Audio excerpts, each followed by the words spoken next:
1990년 일본 도쿄의 황궁 부지 가격이 미국 캘리포니아 전체 땅값과 맞먹는다는 전설 같은 이야기가 있었습니다. 당시 일본은 미국을 넘어 세계 최강의 경제 대국이 될 것이라는 자신감에 가득 차 있었습니다. 소니, 도시바, 혼다 같은 일본 기업들은 세계 시장을 장악했고 도쿄의 야경은 뉴욕을 능가했습니다. 일본인들은 자신들이 영원히 번영할 것이라고 믿었습니다. 하지만 그로부터 30년이 훌쩍 지난 지금 일본은 잃어버린 30년이라는 기나긴 침체의 터널 속에서 여전히 헤매고 있습니다. 한때 세계를 호령했던 경제 대국은 어쩌다 활력을 잃고 주저앉게 되었을까요? 그리고 더 중요한 질문, 지금 대한민국은 30년 전 일본의 모습을 놀라울 정도로 닮아가고 있는데 과연 우리는 일본의 전철을 피할 수 있을까요? 오늘 월급쟁이의 경제학에서는 일본의 잃어버린 30년의 진실을 파헤치고 대한민국 경제의 미래를 냉정하게 진단해 보겠습니다. 일본의 비극은 1985년 플라자 합의에서 시작되었습니다. 당시 극심한 무역 적자에 시달리던 미국은 일본과 독일을 압박하여 달러 가치를 인위적으로 낮추고 엔화와 마르크화의 가치를 높이는 데 합의합니다. 이것이 바로 플라자 합의입니다. 미국 뉴욕의 플라자 호텔에서 체결되었다고 해서 붙여진 이름입니다. 이 합의의 결과 엔화 가치는 불과 2년 만에 2배 가까이 폭등했습니다. 1985년 1달러에 240엔이던 환율이 1987년에는 150엔 수준까지 올라갔습니다. 이는 역사상 가장 급격한 환율 변동 중 하나였습니다. 엔화 가치가 오르자 일본의 수출 기업들은 가격 경쟁력을 잃고 큰 타격을 입게 됩니다.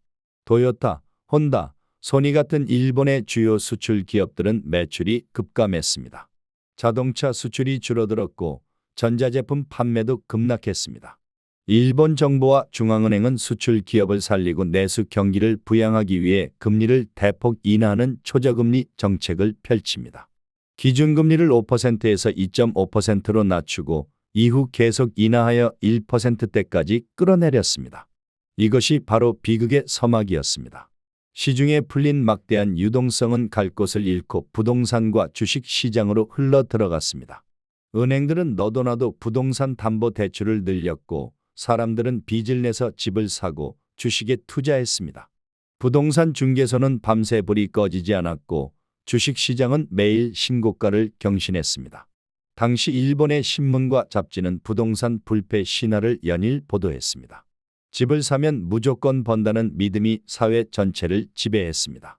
회사원들은 월급의 몇 배에 달하는 대출을 받아 집을 샀고 주부들은 남편 몰래 주식 계좌를 만들어 투자했습니다.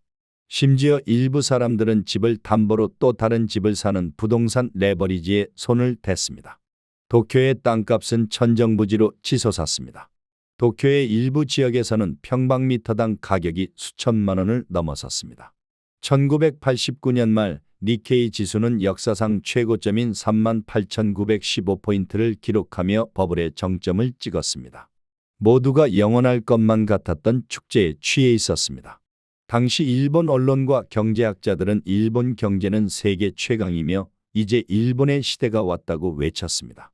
아무도 거품이 터질 것이라고 상상하지 못했습니다.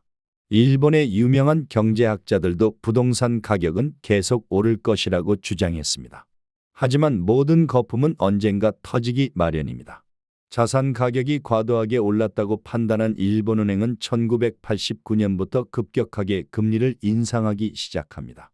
불과 1년 만에 기준금리를 2.5%에서 6.0%까지 끌어올렸습니다. 이는 매우 급격한 인상이었습니다. 그러자 빚을 내서 투자했던 사람들은 이자 부담을 감당하지 못하고 부동산과 주식을 헐값에 팔기 시작했습니다. 자산 가격은 폭락했고 거품은 순식간에 꺼져버렸습니다. 니케이 지수는 1년 만에 반토막이 났고 부동산 가격은 10년 넘게 하락을 거듭했습니다. 도쿄의 아파트 가격은 절반 이상 내려갔고 일부 지역에서는 70에서 80%까지 떨어진 곳도 있습니다. 사람들이 2억 원에 샀던 집이 5천만 원이 되어버렸습니다. 문제는 여기서 끝나지 않았습니다. 부동산을 담보로 막대한 돈을 빌려줬던 은행들이 연쇄적으로 부실화되기 시작한 것입니다. 차입자들이 대출금을 갚지 못하자 은행들의 부실 채권이 급증했습니다. 일부 은행은 문을 닫았고 일부는 정부의 구제금융을 받아야 했습니다. 기업들은 도산했고 실업자는 급증했습니다. 1990년대 초반 일본의 실업률은 2%에서 3%로 올라갔습니다.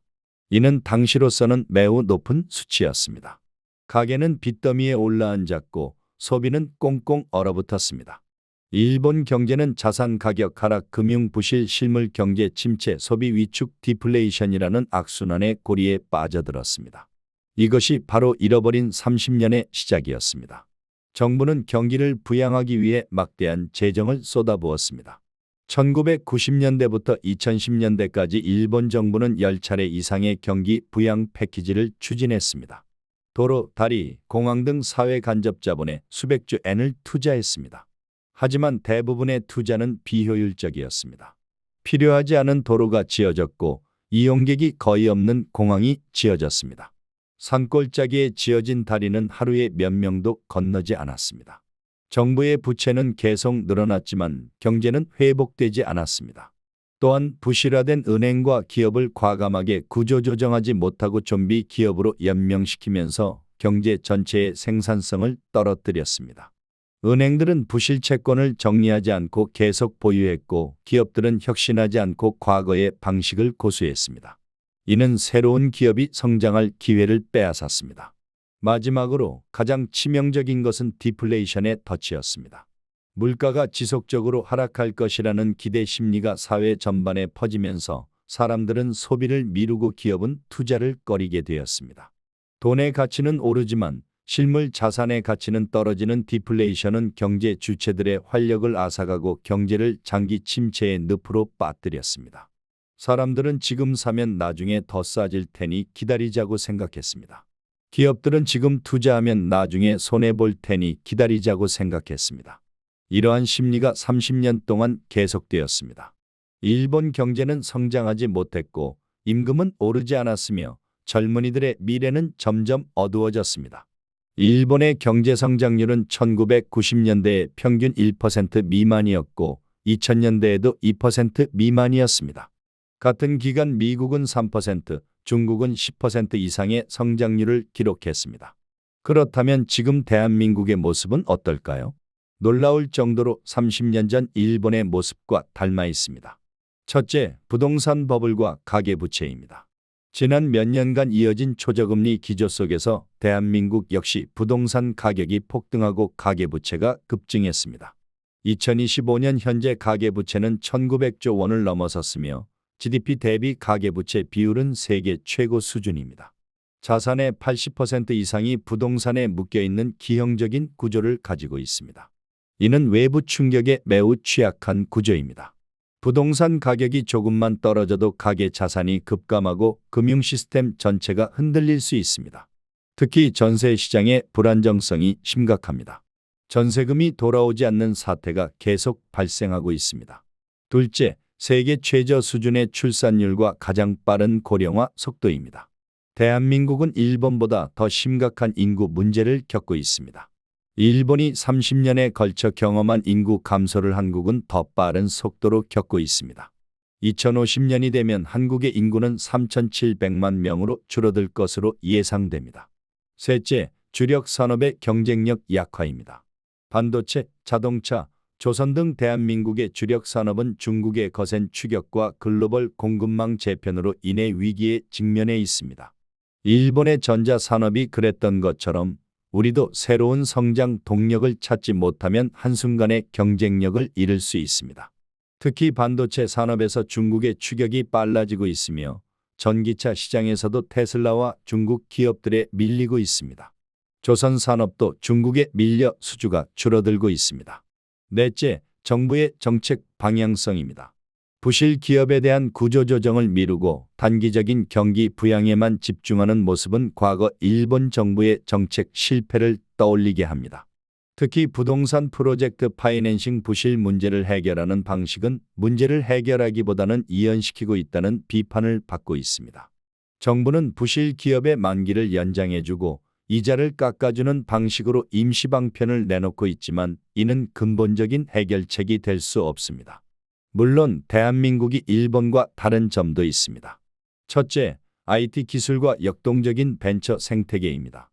대한민국은 세계 최고 수준의 IT 인프라를 갖추고 있으며 혁신적인 아이디어를 가진 스타트업들이 계속해서 등장하고 있습니다.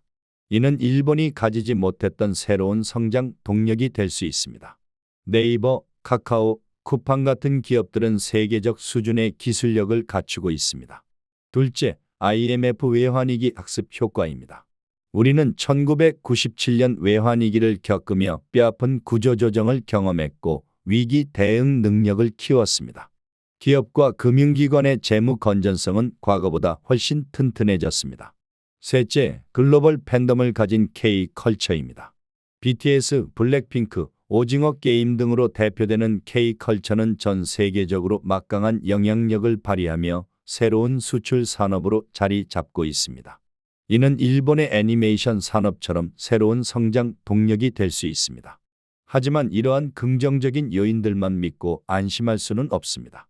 우리가 마주한 구조적인 문제들은 너무나도 거대하고 복합적이기 때문입니다. 그렇다면 우리는 일본의 전철을 밟지 않기 위해 그리고 개인의 자산을 지키기 위해 무엇을 해야 할까요? 첫째, 부동산 불패 신화에서 벗어나야 합니다. 인구 구조가 변하고 경제 성장이 둔화되는 상황에서 부동산 가격이 영원히 오를 것이라는 믿음은 매우 위험합니다. 전체 자산에서 부동산이 차지하는 비중을 점진적으로 줄이고 다양한 자산에 분산 투자하는 자산 배분 전략이 필요합니다. 부동산의 비중을 80%에서 60%, 50%로 점진적으로 줄여나가는 것이 현명합니다. 둘째, 원화 자산에만 머물러서는 안 됩니다. 대한민국 경제가 어려워질 때 원화 가치는 하락할 가능성이 높습니다. 내 자산을 지키기 위해서는 달러, 금, 해외 주식 등 원화와 다른 방향으로 움직이는 안전자산을 포트폴리오에 반드시 포함해야 합니다. 전체 자산의 20에서 30%는 달러나 해외 자산으로 보유하는 것이 좋습니다. 셋째, 빚을 줄이고 현금 흐름을 확보해야 합니다. 다가올 위기 상황에서 빚은 가장 큰 족쇄가 될 것입니다. 불필요한 대출을 줄이고 월급 외에 추가적인 수입을 만들 수 있는 자신만의 파이프라인을 구축해야 합니다. 부업, 배당금, 임대료 등 다양한 형태의 수입원을 만들어두면 위기 상황에서 버틸 수 있는 여유가 생깁니다. 넷째, 변화에 적응하고 끊임없이 학습해야 합니다. AI 시대의 도래와 산업 구조의 변화 속에서 과거의 성공 방식은 더 이상 통하지 않습니다. 새로운 기술을 배우고 자신의 전문성을 키우며 어떤 변화에도 살아남을 수 있는 자기 자신이라는 최고의 자산에 투자해야 합니다. 경제학, 금융, 기술 등 다양한 분야를 공부하고 세상의 변화를 읽을 수 있는 안목을 키워야 합니다. 일본의 잃어버린 30년은 우리에게 값비싼 교훈을 줍니다. 거품은 영원할 수 없으며 구조적인 문제를 외면한 대가는 혹독하다는 것입니다. 지금 대한민국은 역사적인 갈림길에 서 있습니다. 일본의 길을 따라 장기 침체의 늪으로 빠질 것인가, 아니면 위기를 기회로 삼아 새로운 성장 모델을 만들어낼 것인가. 그 해답은 정부의 정책뿐만 아니라 오늘을 살아가는 우리 각자의 선택과 준비에 달려 있습니다. 위기는 이미 우리 곁에 와 있습니다. 더 이상 외면하지 말고 냉정하게 현실을 직시하고 행동해야 할 때입니다. 월급쟁이의 경제학, 다음 시간에는 더욱 현실적이고 깊이 있는 이야기로 여러분의 경제적 자유를 돕겠습니다. 감사합니다.